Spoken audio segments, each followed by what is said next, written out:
से पहले कि हम पीका एक्ट की तरफ जाएं, मुज़ाकरात जो है उसका ऐलान कर दिया है कि वो अब ख़त्म कर रहे हैं, जबकि हुकूमत ने कहा कि 28 तारीख तक रुक जाएं। जुडिशल कमीशन या जो भी आप लोग की डिमांड्स हैं उसका जवाब जो है वो हम दे देंगे 28 तारीख तक। ऐसी क्या जल्दी थी? 5 दिन है, रुका जा सकता था। Thank you.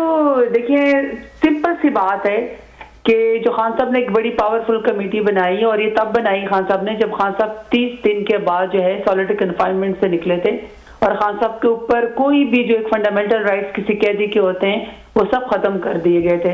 तब भी खान साहब ने कौमी मफाद की खातिर और के दो ही हमारी सिंपल डिमांड थी, उसकी खातिर एक कमेटी बनाई। लेकिन अनफॉर्चुनेटली हुकूमत ने हमारी जो मुज़ाकरात है उसको शायद कमजोरी समझ लिया। बीच में बहुत ये लोग डायलॉग मारते थे, बहुत जो है वो उछल कूद करते थे, लेकिन हमने बड़ी सीरियसनेस और बड़ी मेच्योरिटी का मुजाहरा किया, और हमारी दो बड़ी सिंपल डिमांड थी कि आप जो है वो 9 मई का और 26 नवंबर को जो आपने हमारे निहत्थे लोगों पर गोलियां चलाई उसका जुडिशल कमीशन बनाए, क्योंकि हम विक्टिम है और पीएमएलएन बेनिफिशियरी है।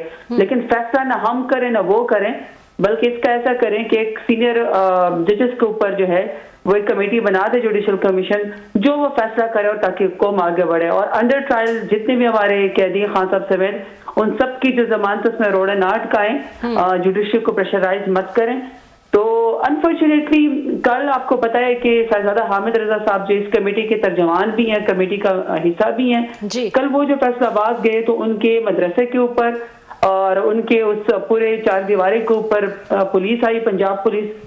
और मेरे ख्याल में खान साहब ने बड़ा एक जबरदस्त सांस लिया। उन्होंने बिल्कुल ठीक कहा कि मुज़ाकराती कमेटी के तर्जमान और सबसे अहम रुकन के ऊपर हमला जो बेसिक मुज़ाकरात के ऊपर हमला है, जानबूझ के हुकूमत सैबोटाज करना चाहती है।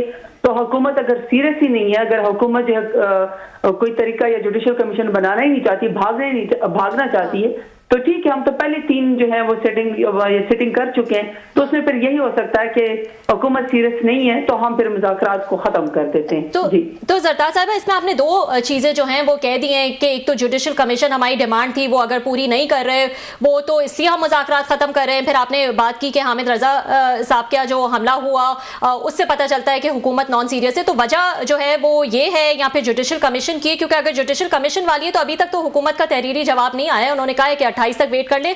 आप लोग की भी डेडलाइन 31 तक की थी, तो अब अचानक ये डेडलाइन इतनी पीछे क्यों आ गई है? नहीं, देखिए, दोनों बातें हैं ना। अभी तक जुडिशल कमीशन में क्या है, एक कलम के जुम्बेश से कोई एक वो पास कर देते, सारो पास कर देते।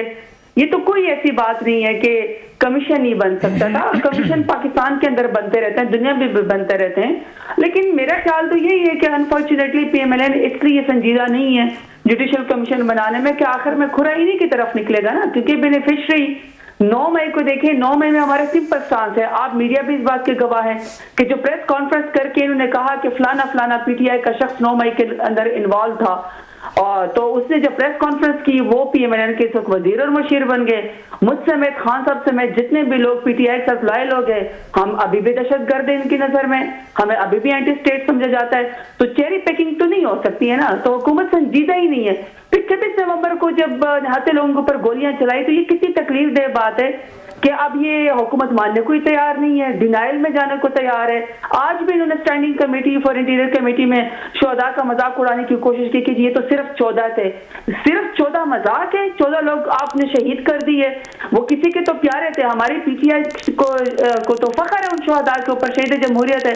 इसलिए देखिए, पीएमएलएन इसलिए नहीं बैठना चाहती थी, वो सीरियस ही नहीं है। और कल उन्होंने शहजादा हामिद रजा साहब के घर के ऊपर, मदरसे के ऊपर हमला करके एक तरीके से हमें वो किया ना, हमें बताया कि हम आपके मेंबर के ऊपर हमला करते हैं। और देखिए, मैं आपके साथ ज्यादा हामिद रजा की बताऊं, वो सिर्फ ये बात नहीं कि हमारी कमेटी का हिस्सा तर्जमान है, वो ऑनरेबल पार्लियामेंटेरियन है, standing committee for human right.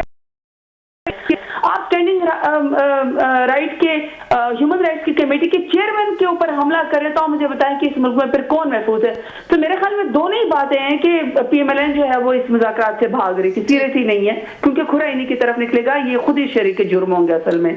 जी, बहुत शुक्रिया आपका जरताज, आपने हमें ज्वाइन किया, थैंक यू वेरी मच।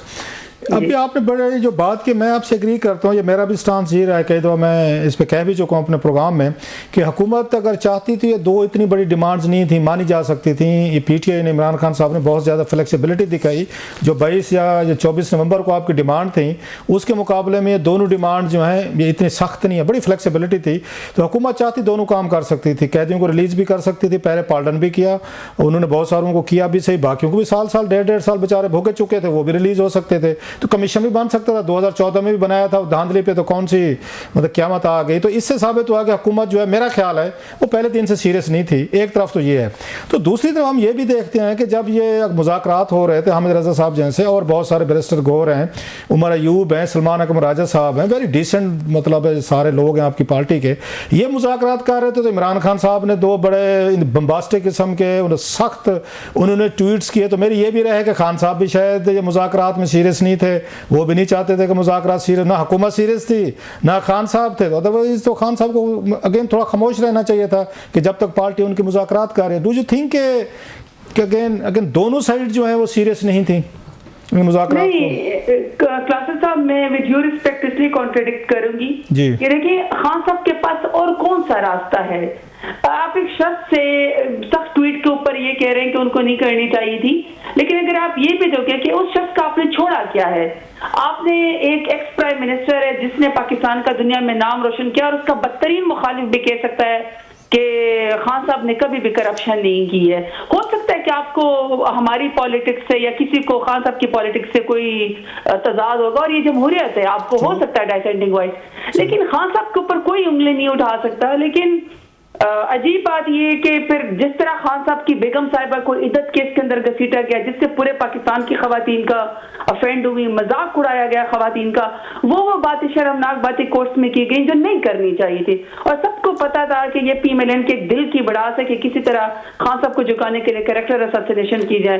फिर बीबी बुशरा बीबी को 7 साल की सजा दे दी गई है। तो ऐसे में एक शख्स की अपनी पार्टी को खत्म किया, आपने उस शख्स को बेगुनाह जेल में डाला, उसकी ज़दार बहनों को आपने जेल में डाला, उसकी बेगम साहिबा को जेल में डाला। क्या खान साहब का एक सच के वाकयात के ऊपर मबनी हम इसके ऊपर भी गिला करें? इससे ज्यादा खान साहब क्या सिंसियरिटी शो कर सकते हैं? मैं आपसे एग्री करता हूँ। हम ये कह रहे थे कि जब आपने कमेटी बना दी है और बड़े अच्छे लोग हैं, टॉप के लोग हैं, पार्टी चेयरमैन है उसमें, उसका आपका सेक्रेटरी जनरल है और बड़े लोग हैं, तो आपको कुछ दिन तो देने चाहिए होते। मुज़ाकरात तो इसी चीज़ के हो रहे होते हैं कि दो वारिंग पार्टी है, थोड़ी सी वो सीज़ फायर करते हैं तो मेज़ पे आते हैं। अगर लड़ाई या बयान जारी रखने हैं तो फिर तो मुज़ाकरात तो नहीं हो रहे होते। मैं अगर इस तनाजुर में कह रहा था, कुछ दिन तो खान साहब को अपनी पार्टी के लोगों को देने चाहिए मुज़ाकराती टीम को कि वो एंगेज कर रहे थे, बातचीत कर रहे थे। इसी तरह ही होते हैं जैसे आपने कहा डेमोक्रेटिक कल्चर तो अगेन यही है। और आप कह रहे हैं हुकूमत भाग रही थी, बिल्कुल मैं आपसे एग्री करता हूँ, हुकूमत को सूट नहीं करते थे कि मुज़ाकरात कामयाब नहीं हो, तो आपने तो उनकी आसानी की है। हुकूमत तो भागना चाह रही थी, आप उनसे पहले भाग गए। नहीं, देखिए, हमने तो उनकी सच्चाई दुनिया के सामने दिखाई है कि पीटीआई के लोग भी शहीद हुए, बेगुनाह हम जेलों के अंदर भी हैं। हमारे ऊपर ही सबसे ज्यादा मुकदमा आता है, पाकिस्तान में दहशतगर्द दनाते फिरते हैं, लेकिन आप सियासी कारकुनों के मुंह पे काला कपड़ा डाल के दहशतगर्द बना के एटीसी कोर्ट के अंदर ले आते हैं। 100 से ज्यादा सबके ऊपर FIR है। तो देखिए, पाकिस्तान तहरीक इंसाफ ने तो पॉलिटिकल मेच्योरिटी दिखाई, पीएमएलएन को सूट नहीं की क्योंकि उनके करतूत नुमाया हो रहे थे। जहाँ तक आपने क्लासर साहब इसकी बात की ना, खान साहब का अगर कुछ दिन खामोश हो जाते, आप मुझे बताएं, अभी पिछले हफ्ते खान साहब को अलकादर ट्रस्ट में बेगुनाह 14 साल की सजा सुनाई दी गई, बिशप बीबी साहिबा को 7 साल की सजा सुनाई दी गई। तो हमने तो उसके मुज़ाकरात के टाइम पे भी कुछ नहीं बोला। हमने तो नहीं कहा कि आपने चूंकि बेगुनाह सजा दे दी है तो हम मुज़ाकरात रोक सकते हैं। हम तो उस वक्त भी रोक सकते थे। इसका मतलब है कि मुज़ाकरात के आड़े तो हमारी कोई चीज आई ही नहीं। हमने तो एक तरीके से यूँ देखे कि इससे ज्यादा क्या एक पाकिस्तान तहरीक इंसाफ के नुकसान भी हमारा हो। अब क्या